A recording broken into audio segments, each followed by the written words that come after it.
ಇದಕ್ಕೆ ಚಾಕುಗೋ ಈ ಥರ ಕುಡ್ಲಲ್ಲಿ ಮಾಡಿದ್ರೆ ಸ್ವಲ್ಪ ಎಣ್ಣೆ ಹಚ್ಕೋಬೇಕು, ಅಂಟು ಇದು ಮಾಡುತ್ತೆ ಅಂತ.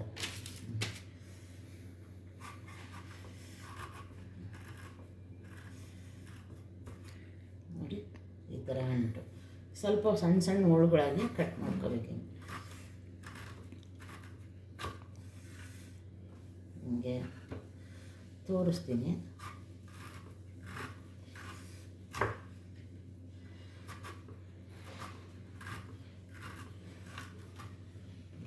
ಈಸಿ ಆಗುತ್ತೆ ನಿಮಗೆ.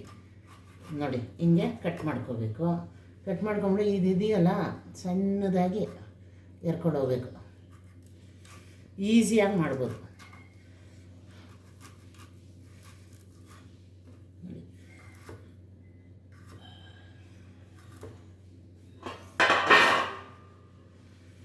ಇನ್ನೂ ಈಸಿ ಆಗುತ್ತೆ ಹಿಂಗೆ ಮಾಡಿದ್ರೆ.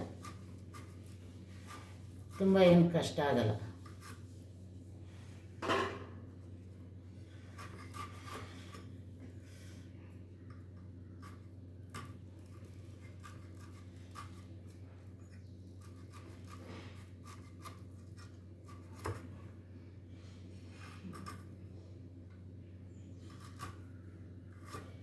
ಇದೇ ರೀತಿ ಎಲ್ಲನೂ ಮಾಡ್ಕೋತೀನಿ. ಇಷ್ಟು ಹೋಳುಗಳಾಗಿ ಮಾಡ್ಕೋಬೇಕು. ನೋಡಿ ಇದನ್ನು ಫಸ್ಟು ಈ ಹಲಸಿನಕಾಯಿದು ಎಳೆ ಹಲಸಿನಕಾಯಿ ಬೇಬಿ ಜಾಕ್ ಫ್ರೂಟ್ ಇದ್ದಿರುತ್ತಲ್ಲ ಎಲ್ಲ ಕಟ್ ಮಾಡಿದ್ದೀನಿ. ಕಟ್ ಮಾಡಿಬಿಟ್ಟು ಕುಕ್ಕರಲ್ಲಿ ಒಂದು ವಿಶಿಲು ಬೇಯಿಸ್ಕೋಬೇಕು. ಉಪ್ಪಾಕಿ ಬೇಯಿಸ್ಕೋಬೇಕು. ಏಕೆಂದರೆ ಅದು ಸ್ವಲ್ಪ ನಾರು ಥರ ಇರುತ್ತಲ್ಲ, ತರಕಾರಿ ಜೊತೆ ಬೇಯೋದಿಲ್ಲ ಬೇಗ ಇದು. ಅದಕ್ಕೆ ಒಂದು ಸಲ ಒಂದು ವಿಶಿಲ್ ಹಾಕಿ ಬೇಯಿಸ್ಕೋಬೇಕು. ಉಪ್ಪು ಹಾಕ್ತಾಯಿದ್ದೀನಿ ನೋಡಿ ಇದಕ್ಕೆ, ಉಪ್ಪು ಹಿಡೀಲಿ ಅಂತ. ಈಗ ಕ್ಲೋಸ್ ಮಾಡ್ತೀನಿ, ಒಂದು ವಿಶಿಲು.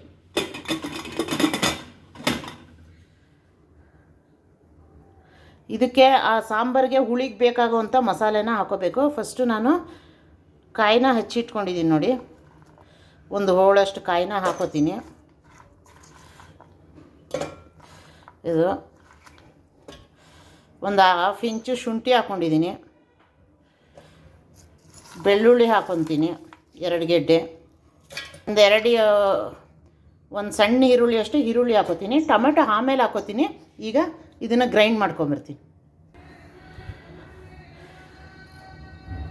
ಇಷ್ಟು ತರಿಯಾಗಿ ಮಾಡ್ಕೊಂಡ್ಮೇಲೆ ಇದನ್ನು ಕಾಯಿನ ಈಗ ಇದಕ್ಕೆ ಒಂದು ಸ್ವಲ್ಪ ತೊಳೆದಿರೋ ಕೊತ್ತಂಬರಿ ಸೊಪ್ಪು ಹಾಕೋತೀನಿ. 4 ಟೊಮೊಟೊ ಹಾಕೋತಾಯಿದ್ದೀನಿ ಹಚ್ಬಿಟ್ಟು.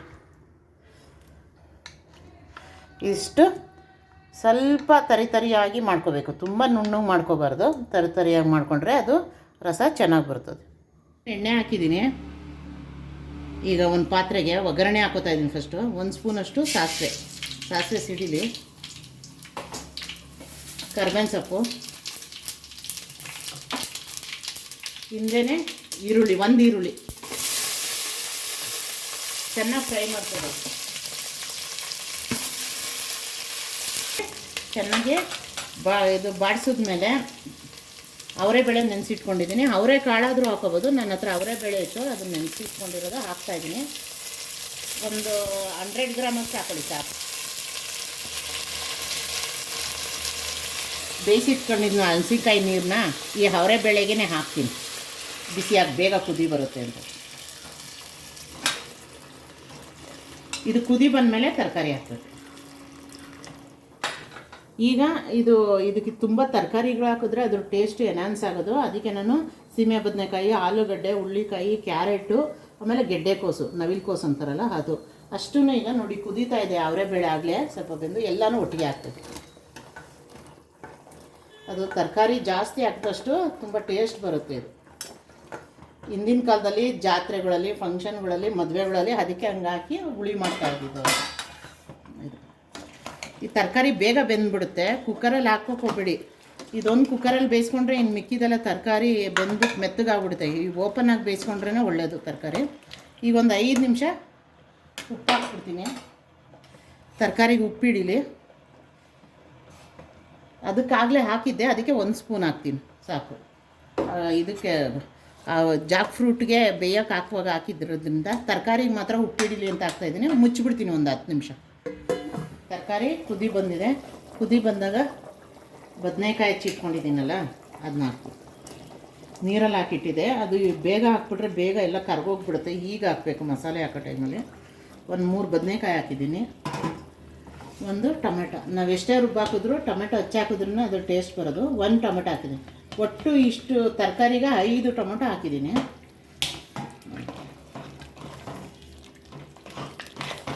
ಆಲ್ಮೋಸ್ಟ್ ಮುಕ್ಕಾಲು ಭಾಗ ತರಕಾರಿ ಬೆಂದಿದೆ. ನೀವು ಕುಕ್ಕರಲ್ಲಿ ಬೇಯಿಸ್ಕೊಳ್ಳೋದಕ್ಕಿಂತ ಹೊರಗಡೆ ಬೇಯಿಸ್ಕೊಳ್ಳಿ, ಆ ಬೆಂದು ಮೆತ್ತಗಾಗ್ಬಿಟ್ಟಿರುತ್ತೆ. ಇದಾದರೂ ಬಾಯಿಗೆ ಸಿಗುತ್ತೆ ಚೂ ಮಾಡೋಂಗೆ. ನೋಡಿ ಈಗ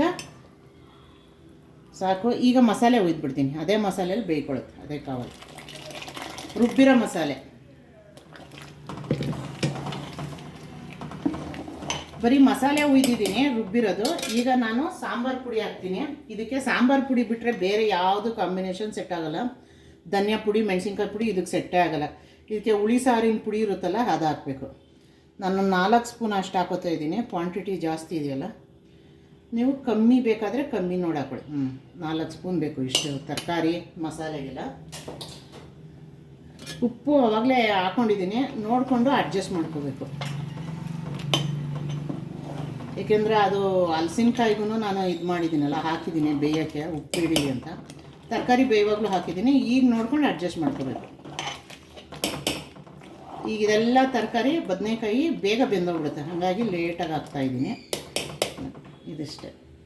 ಕುದಿ ಬಂದಾಗ ಹಲಸಿನಕಾಯಿ ಬೆಂದಿದೆ ಆಗಲೇ, ಆಮೇಲೆ ಹಾಕು. ನೋಡಿ ಬದನೆಕಾಯಿ ಎಲ್ಲ ಬೆಂದ್ಬಿಟ್ಟು ಇನ್ನು ತಳ ಸೇರೋ ಥರ ಆಗುತ್ತೆ. ಎಷ್ಟು ಬೇಗ ಬೆಂದ್ಬಿಡ್ತು ಬದನೆಕಾಯಿ. ಈ ಟೈಮಲ್ಲಿ ಈಗ ಹಾಕಬೇಕು, ಯಾಕಂದರೆ ಬೆಂದಿದೆ ನೋಡಿ. ಆಗಲೇ ಒಂದು ತೋರಿಸ್ತೀನಿ, ಇಷ್ಟು ಬೆಂದಿದೆ. ಹಂಗಾಗಿ ಇವಾಗ ಹಾಕಬೇಕು, ಇಲ್ಲಾಂದರೆ ಎಲ್ಲ ಅದು ಮೆತ್ತಗಾಗ್ಬಿಡುತ್ತೆ. ಈ ಥರ ಮಾಡಿಕೊಂಡ್ರೆ ಸಖತ್ತಾಗಿರುತ್ತೆ ಹುಳಿ. ಈಗ ಹಾಕ್ಕೊಂಡ್ರೆ ಇದಕ್ಕೆಲ್ಲ ಅಡ್ಜಸ್ಟ್ ಆಗುತ್ತೆ. ಉಪ್ಪು ಖಾರ ಎಲ್ಲ ಇದ್ರ ಜೊತೆಗೆ ಬದನೆಕಾಯಿ ಜೊತೆಗೆಲ್ಲ ಒಂದು 5 ನಿಮಿಷ 10 ನಿಮಿಷ ಕುದ್ಬಿಟ್ರೆ ಸಾಕು, ಬೆಂದೋಗ್ಬಿಡುತ್ತೆ ಎಲ್ಲ. ನೋಡಿ ಇದು ಎಷ್ಟು ಚೆನ್ನಾಗಿರುತ್ತೆ ಈ ತರಕಾರಿ ಸಾಂಬಾರು. ಬದನೆಕಾಯಿ ಎಲ್ಲ ಇನ್ನು ಸ್ವಲ್ಪ ಮಗ್ಗುತ್ತೆ. ಈ ಟೈಮಲ್ಲಿ ಇದು ಹಾಕಾದ್ಮೇಲೆ ಒಂಚೂರು ಹುಣಸೆ ಹುಳಿ ಬಿಡಬೇಕು. ಇದಕ್ಕೆ ಹುಣಸೆ ಹುಳಿ ಲಾಸ್ಟಲ್ಲಿ ಬಿಡಬೇಕು, ಏಕೆಂದರೆ ಹುಳಿ ಎಲ್ಲ ಬೆಂದು ಅದಕ್ಕೆ ಟೇಸ್ಟು ಸಿಗೋದಿಲ್ಲ. ಈಗ ಹುಳಿ ಬಿಡಬೇಕು ಲಾಸ್ಟಲ್ಲಿ. ಸ್ವಲ್ಪನೇ ಒಂದು ಸಣ್ಣದು ಗೋಲಿ ಗಾತ್ರ ತೊಗೊಂಡಿದ್ದೆ, ಅಷ್ಟು ಹುಳಿ ಬಿಟ್ಟರೆ ಸಾಕು. ನೋಡಿ ಅದರದ್ದು ಹುಳಿ ಈಗ ಫ್ಲೇವರ್ ಬರಬೇಕು, ಅದು ಹುಳಿ ಫ್ಲೇವರ್. ಇದನ್ನು ಒಂದು 10 ನಿಮಿಷ ಇದ್ರ ಜೊತೆ ಕುದಿಸಿದ್ರೆ ಇಟ್ಸ್ ರೆಡಿ. ಕುದಿಸ್ಬೇಕು 10 ನಿಮಿಷ.